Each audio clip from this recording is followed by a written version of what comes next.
Comme partout dans le monde, le marché des titres publics reste un cadre de création de richesses pour les ménages. Il permet par ailleurs aux ménages de pouvoir faire fructifier leur épargne. Selon des experts, cette opportunité en zone CEMAC est entièrement captée par les banques qui prennent le risque d'annihiler ce marché à leur profit.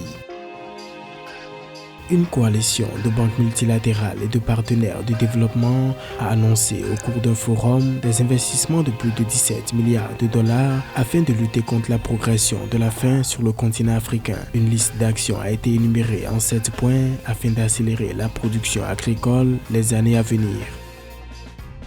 Au Rwanda, suite à la notation par défaut des émetteurs à long terme, l'agence Fitch Ratings a confirmé la note B+ de la Banque rwandaise de développement. Ceci équivaut à un record d'injection de capitaux ces dernières années qui renforce la capacité de la banque à atteindre ses objectifs.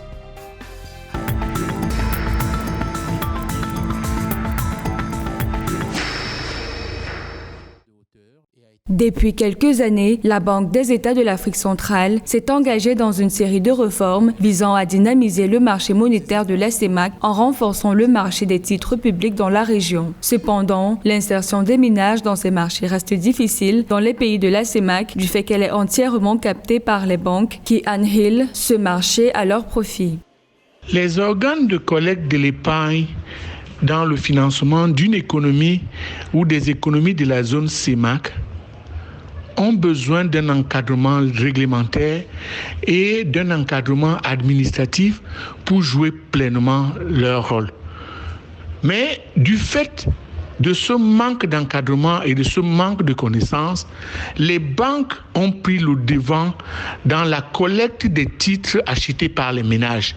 Mais il n'y a aucune obligation que ce soit seulement les banques qui fassent cette collecte, parce que la collecte de l'épargne pour refinancer l'économie, l'épargne provenant des ménages peut se faire au travers de d'autres organes de collecte de l'épargne, c'est-à-dire les assurances, les loteries, tout ce qui est intermédiaire financier. En fin 2020, les banques commerciales de la CEMAC et leurs filiales spécialistes en valeur du Trésor ont obtenu 3 021,2 milliards de francs CFA de titres d'emprunt émis par les pays membres sur le marché local des capitaux. Ce quota de titres d'emprunt représente 93,7% de l'encours global de ces produits financiers. Des gains par ailleurs obtenus du marché des titres publics grâce à l'épargne des ménages. Le principal défi rencontré par les titres publics en Afrique, c'est d'abord la confiance des épargnants, du fait d'un système où l'information n'est pas complètement intégrée. Donc, il y a un vice d'accès à l'information et il y a un vice de communication à l'usager des avantages d'un titre. Le marché des titres publics est un cadre de création de richesses pour les ménages car ils peuvent y faire fructifier leur épargne. En Afrique centrale, le marché des titres publics repose sur le mécanisme d'émission des titres publics dans lesquels les adjudications des valeurs du Trésor s'effectuent par voie d'appel d'offres.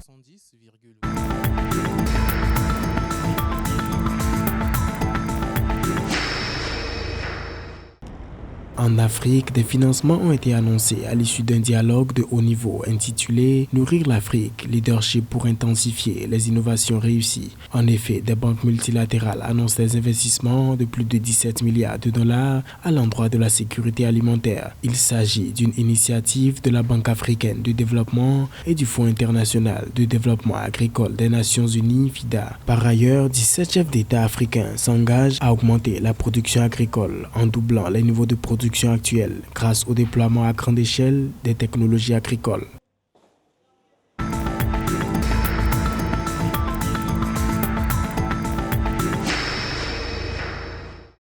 Fitch Ratings a confirmé la notation par défaut des émetteurs à long terme de la Banque de développement du Rwanda, BRD, à B+, avec une perspective stable. Les notations de la BRD reflètent l'opinion de Fitch sur la forte propension des autorités rwandaises à apporter un soutien à la banque si nécessaire, mais aussi une flexibilité financière en matière de devises. Notons que la BRD est la seule banque de développement du Rwanda détenue à 98% par le gouvernement via le fonds de développement Agasiro, 67% 30% et le Rwanda Social Security Board 31%.